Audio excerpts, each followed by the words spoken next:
There's just this obvious truth that I think sometimes we miss, that, okay, if the Spirit of God is actually in me, I should look completely different than someone who doesn't have the Holy Spirit in them.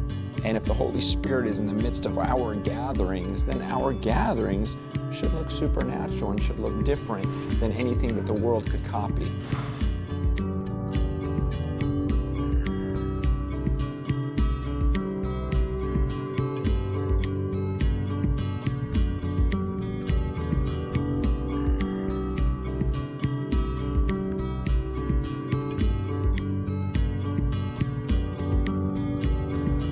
The idea behind the series is not that we copy exactly what the disciples did back then, but that we recognize there was a very organic side to it. There was a very simple, basic approach to it. They were just a bunch of people trying to figure out how to get this message out to the world.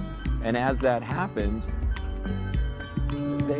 as they pursued that, they pursued the teaching, they pursued all these things, they saw the Holy Spirit work. And what we're saying is, if we would just go back to those same basics, that maybe we would see some of those supernatural results that they did.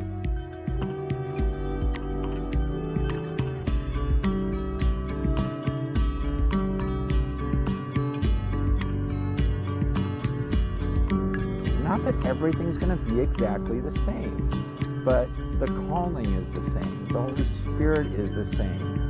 And so the results should be somewhat similar, where we see the Spirit of God moving and lives changed and all of us feeling this sense of awe.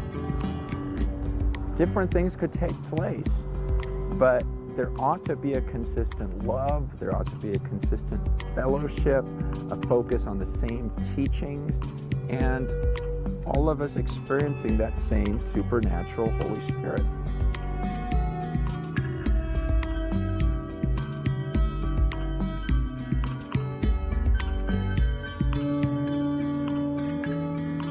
Basically, we just took some time to lay down the core messages behind the pictures and everything else, and we just wanted to make sure that we got the message across first. We wanted the content that we wanted every person who calls himself a believer.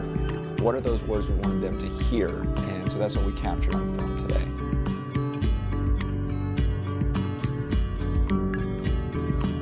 You know, when I'm talking about the Holy Spirit and the Bible talking about this Spirit, anyone who's filled with the Spirit is going to be like the wind, and so we really tried to capture it